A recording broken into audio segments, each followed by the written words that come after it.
मैं कमलनाथ झा शिक्षा की बात हर शनिवार के दूसरे अंक में आप सभी का स्वागत करता हूँ। आज हमारे बीच डॉक्टर एस सिद्धार्थ अपर मुख्य सचिव शिक्षा विभाग से जुड़े हैं जो शिक्षकों के प्रश्नों का जवाब देंगे। आज हमने पहला प्रश्न सीधे लिया है। सुनील कुमार राम एनपीएस पिपरती नागवंशी टोला बनियापुर सारण से हैं। सर ये पूछते हैं गुणवत्तापूर्ण शिक्षा हेतु क्या पूर्व प्राथमिक कक्षा जोड़ने पर विचार किया जा रहा है? वर्ग कक्ष में सीसीटीवी लगाने पर भी विचार करना चाहिए। और एक और प्रश्न सर इनका है कि प्रधानाध्यापक को एमडीएम योजना से पूर्णतः मुक्त करना चाहिए। इसे पंचायत स्तर पर मुखिया सरपंच वार्ड की जिम्मेदारी देनी चाहिए। देखिए, हम लोगों ने सीसीटीवी कैमरा हाई स्कूल्स में लगाया था और इसके अच्छे परिणाम हैं। और इस हाई स्कूल की शिक्षा में जो सुधार हुआ है उसको देखते हुए हम लोग अब उसके निचले क्लासेस में मतलब मोटा मोटी 8, 9, 10, 11 में हम लोग लगाने का प्लान है। इसमें बहुत खर्चा भी आता है, तो योजना है और चरणबद्ध तरीके से हम लोग इसको लागू करेंगे। दूसरा आपने प्रश्न पूछा था मिड डे मील का। देखिए, हम लोग को ये जानकारी है कि मिड डे मील में जो हेडमास्टर होता है, तो हेडमास्टर का बहुत समय उसका मिड डे मील बनाना, संचालन इसमें लगता है। अब विभिन्न राज्यों का हम लोगों ने अध्ययन किया और वहाँ देखा कि मिड डे मील की जो व्यवस्था है वो अलग व्यवस्था है। मतलब वो हेडमास्टर उसमें ज़्यादा इन्वॉल्व नहीं रहते हैं, वो पाठन पाठन में ही इस्तेमाल रहते हैं। इसको हम लोगों ने टेस्ट करने के लिए हम लोगों ने 10 जिलों में 2-2 पंचायत में पायलट प्रोजेक्ट किया है, जिसमें जो हमारे हेडमास्टर हैं उनसे ये हट के अलग से व्यवस्था की गई है जो मिड डे मील का संचालन करेंगे। और हेडमास्टर केवल उन मिड डे मील संचालकों को केवल संख्या कितने बच्चे आए हैं वही केवल इंगित करेंगे। तो इससे हमको लगता है कि जो हेडमास्टर है जिसका मूल काम है टाइम टेबल निर्धारण करना, शैक्षणिक वातावरण को सुदृढ़ करना और समय पे क्लास चल रही हैं, टीचर समय पे आ रहे हैं, उसमें ज़्यादा ध्यान देंगे। ना कि खाना क्या बना है, आज खाना में क्या बन रहा है, खाने का मतलब कहाँ से सब्जी आएगा, कहाँ से दाल आएगा, कहाँ से मसाले आएंगे। तो मेरा विचार है कि ये सब जो इश्यूज़ हैं उससे वो मुक्त हो सकते हैं। हम लोग अभी पायलट ही प्रोजेक्ट कर रहे हैं और इसके जो आउटकम होंगे और जो भी इसका फलाफल होगा उसके आधार पर हम लोग निर्णय लेंगे। एक वो पूर्व बालपन शिक्षा की बात इसी वाला भी स्कूल से जोड़ने की बात कह रहे हैं, पूछ रहे हैं क्या ऐसा संभव है कि हम अर्ली प्राइमरी एजुकेशन जैसे नर्सरी केजी 1 केजी 2 जैसे विद्यालय में चलता है? देखिए, प्री प्राइमरी अभी भी हम लोग का जो आंगनवाड़ी केंद्र है वो उसके द्वारा संचालित है। हम लोग केवल फर्स्ट से ही शुरू करते हैं, इसलिए दोनों का दायित्व अलग है। सर ये दूसरा सवाल साजिदा खातून उत्क्रमित मध्य विद्यालय लाहूगंज ठाकुरगंज किशनगंज से पूछ रहे हैं। इनका प्रश्न है कि मैं एक गांव की शिक्षिका हूं और बच्चों को गुणवत्तापूर्ण शिक्षा देना चाहती हूँ, किंतु बच्चों के माता पिता केवल बच्चों को पैसे और खाने के लिए विद्यालय भेजते हैं और वह बच्चों को पढ़ाना नहीं चाहते।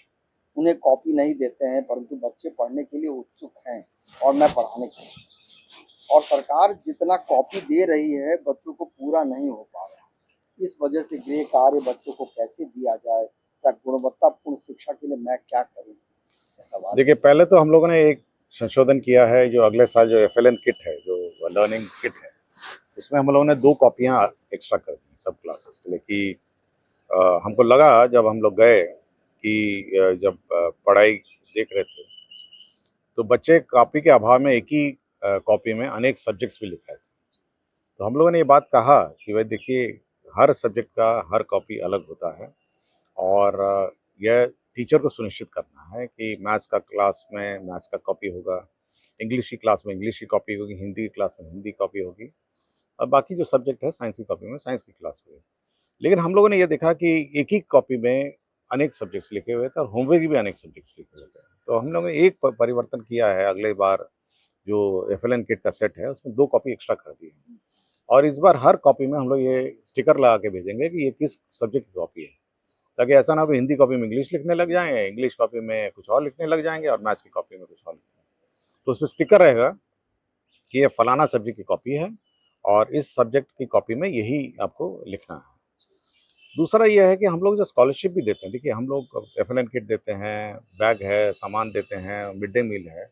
इसके अलावा देखते होंगे स्कॉलरशिप भी हम लोग देते हैं। स्कॉलरशिप से ये उम्मीद की जाती है कि जो पठन-पाठन में जो अन्य खर्च होता है, या एक्स्ट्रा कॉपी है या एक्स्ट्रा कुछ खर्चा करना है या कुछ खरीदना है, ये स्कॉलरशिप पैसे से किया जाए। तो ये मेरा अनुरोध माता-पिताओं से है कि जो स्कॉलरशिप के पैसे आपके अकाउंट में आते हैं, उससे बाकी जो शैक्षणिक सपोर्ट है, उसमें उसका उपयोग करें। और ये ज़रूर बहुत कठिनाई ये मतलब टीचर्स मैं ये खातून जी से मैं एग्री करता हूँ कि ये पेरेंट्स को ही एग्री कराना पड़ेगा। मतलब पेरेंट टीचर मीटिंग में बताना पड़ेगा कि भाई आपके बच्चे के पास ये कॉपी नहीं है, खरीद के दीजिए।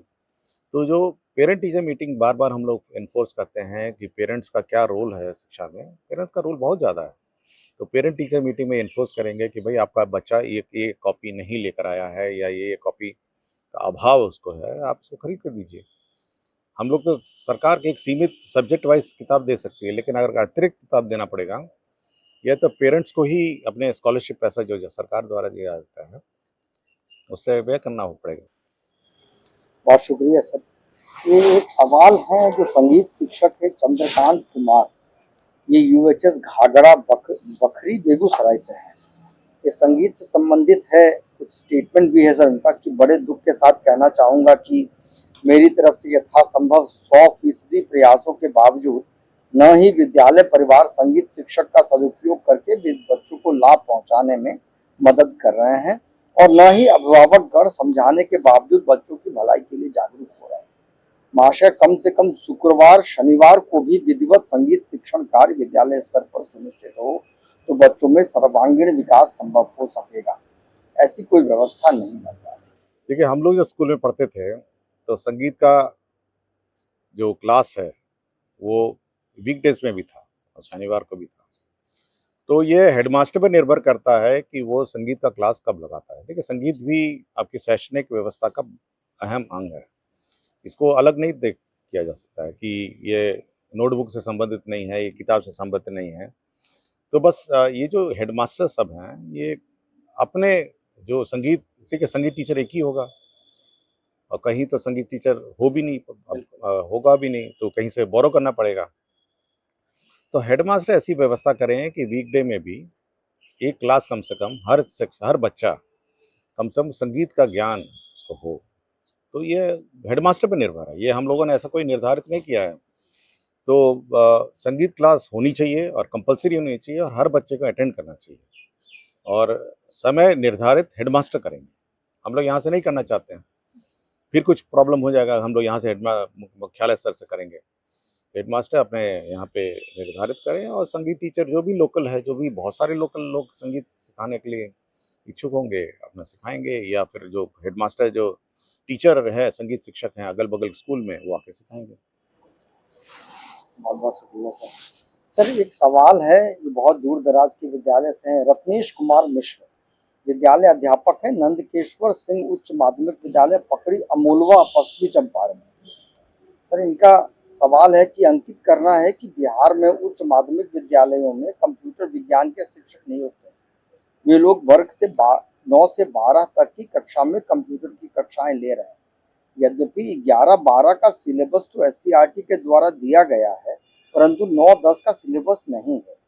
सीबीएसई या अन्य बोर्ड में कक्षा 2 से ही कंप्यूटर की कक्षा बच्चों को दी जा रही है। ग्रामीण परिवेश में बच्चों में मुख्य विषयों को लेकर काफी सजगता देखी जाती है, परंतु बिहार बोर्ड में कंप्यूटर मुख्य विषय नहीं होने के कारण विद्यार्थियों में इस विषय को लेकर इतनी सजगता नहीं देखने को मिल रही।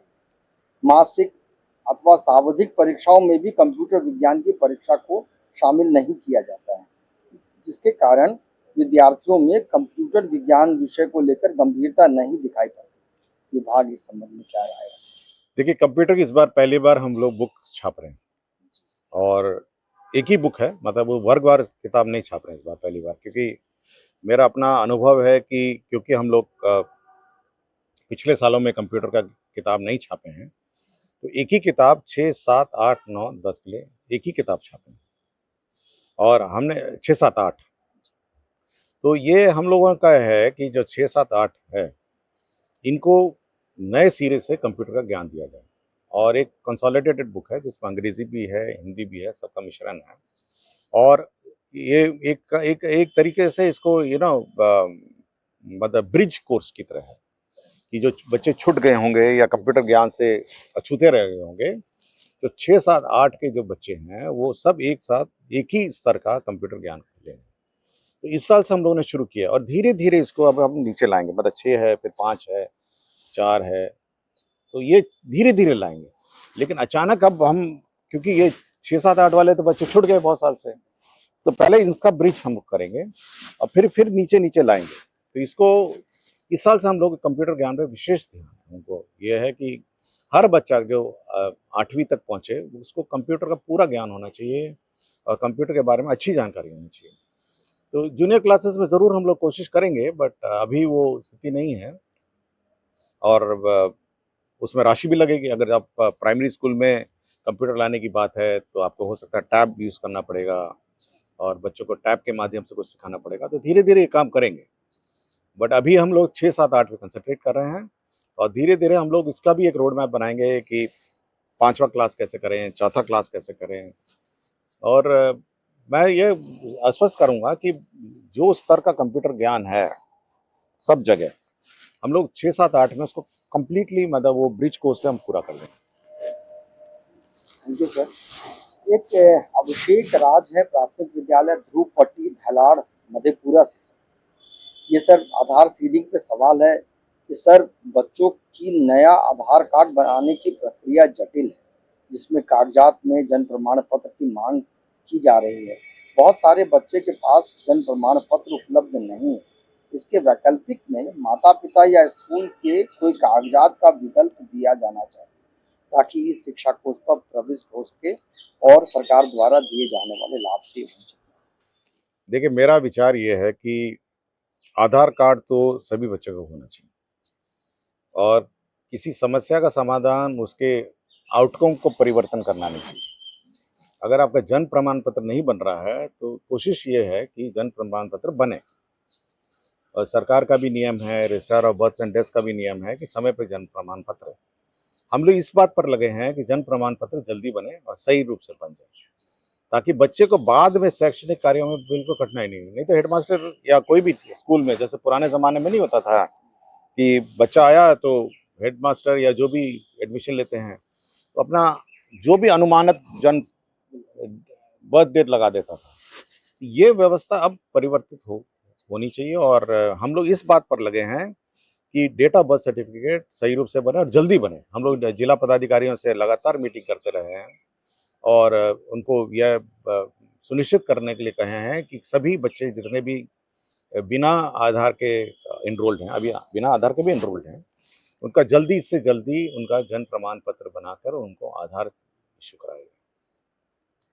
और मेरा विचार है कि जितने भी विदाउट आधार एनरोल्ड बच्चे हैं, ये अगले इस नवंबर और दिसंबर में, मतलब आपका आधार हम लोग बनवा लेंगे। तो हम लोगों ने छूट दी थी कि बिना आधार भी आप एनरोल हो जाइए।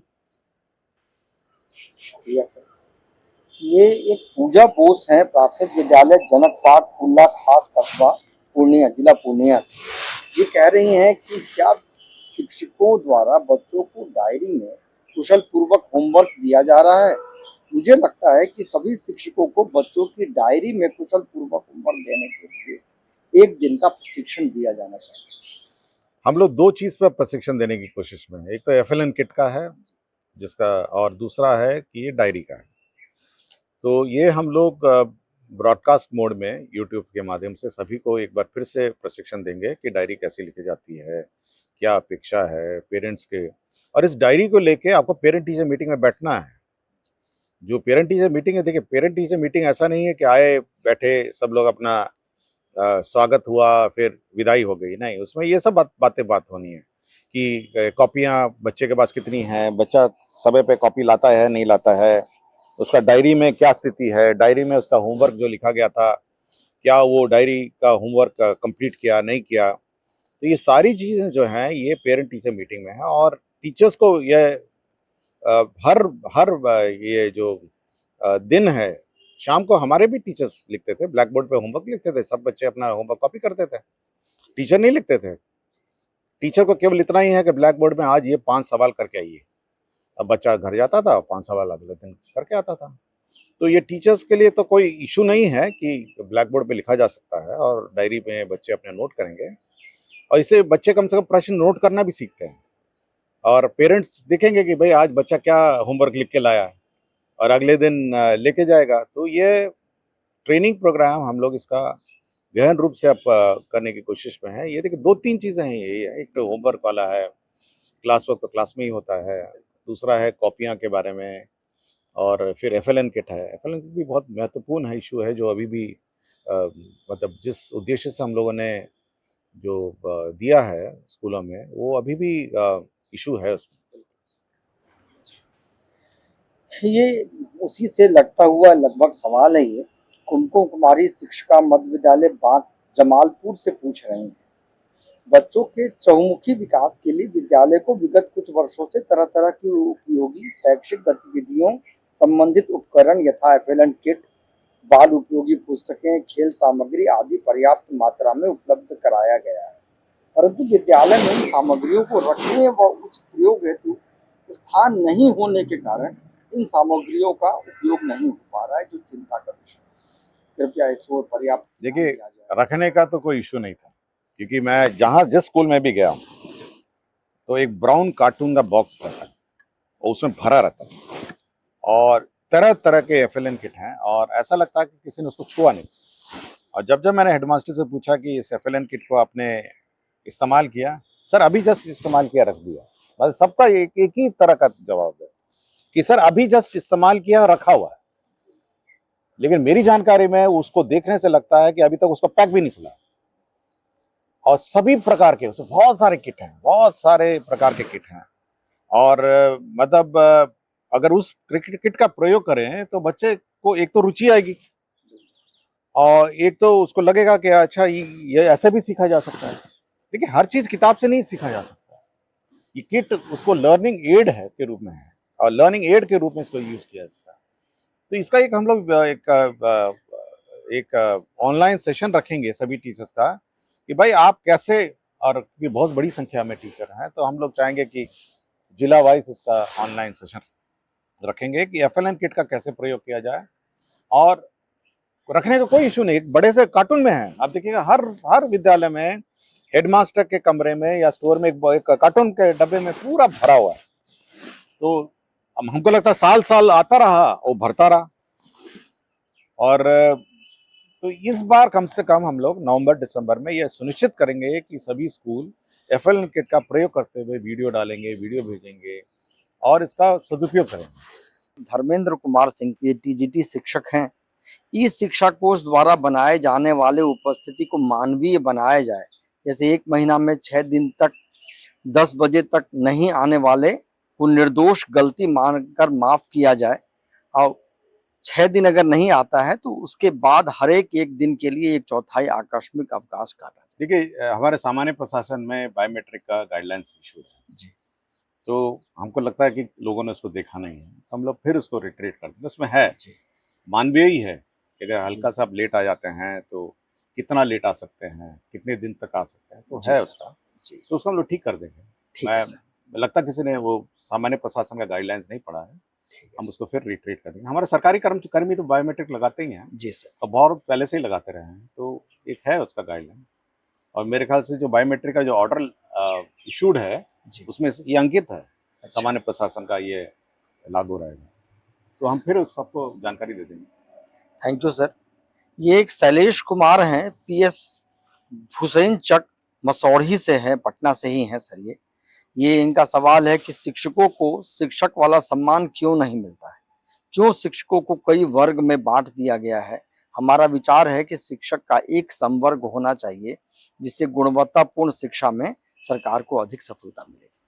देखिए, प्रशासनिक व्यवस्था में अगर मेरे ही डिपार्टमेंट में देखें, आईएएस भी हैं, बिहार प्रशासनिक सेवा के लोग भी हैं, बिल्कुल, उसका शिक्षा सेवा के लोग भी हैं, और अन्य वित्त सेवा के लोग भी हैं, और भारत सरकार से बहुत सारे प्रतिनिधि सेवा के। तो कभी भी हम लोग काम करते हैं ना, तो ये सब दिखते नहीं कि फलाना प्रशासनिक सेवा का है, फलाना प्रशासनिक सेवा का है, फलाना शिक्षा सेवा का। देखिए सबका एक उद्देश्य है कि शिक्षा विभाग को संचालित करना। उसी तरह मेरा विचार यह है कि ये सब भेदभाव जो है ना, ये कागजी भेदभाव है। मतलब ये कागज पे है कि आपका ये फलाना सेवा है, मेरी जानकारी में सबका स्केल एक ही है जी। तो ये भेदभाव नहीं होना चाहिए। आपका होना चाहिए कि आप बैठे, आपका मूल जो उद्देश्य है कि बच्चे को पढ़ाना है, उस पर ज्यादा ध्यान दीजिए। आप क्यों नहीं देखना चाहते हैं कि ये फलाना शिक्षक है तो फलाना शिक्षक है। तो ये सब कागजी जो भेदभाव है ना, ये आप भूल जाइए। क्योंकि मैं अगर कार्यालय में यही सब भेदभाव करने लग जाऊं कि ये बिहार प्रशासनिक सेवा का है, ये भारतीय प्रशासनिक सेवा का है, ये वित्त सेवा का है या अन्य सेवा का है, तब तो रोज झगड़ा होने लग जाए बिल्कुल सर। और रोज एक दूसरे से लड़ने लग जाए। ठीक है, कोई सबका मूल उद्देश्य है शिक्षा में सुधार लाना और शिक्षकों और बच्चों को पढ़ाना। इसलिए आप यह भूल जाइए। अब एक हेडमास्टर भी आ गए आपके यहाँ, तो आ जाएंगे तो आप कहिएगा नहीं ये तो हेडमास्टर सेवा है। तो ये थोड़ा जो विभिन्न सेवाओं में मतलब मानसिक रूप से आप बांट रहे हैं, ये भूल के आप शिक्षा में ध्यान दें। बिल्कुल सर, बहुत बहुत शुक्रिया सर। 10 सवाल हमने आज लिया है सर। इस वार्ता के माध्यम से हम शिक्षकों से अनुरोध भी करना चाह रहे हैं कि वो ईमेल के माध्यम से प्रश्न पूछें, लेकिन अपने विद्यालय का नाम और जिला का नाम अवश्य लिखें, क्योंकि बहुत सारे सवाल तो हमें मिलते हैं सर, लेकिन वो विद्यालय का नाम और अपने जिला का नाम छोड़ देते हैं। सर ये अच्छी बात है कि लगभग 3000 से ऊपर सवाल शिक्षकों ने पूछा है सर, तो हम बारी बारी से सवाल ले रहे हैं और जो सवाल एक बार पूछ लिए गए हम लोग चाहते हैं कि फिर नए सवाल लें। बहुत बहुत शुक्रिया सर, धन्यवाद सर।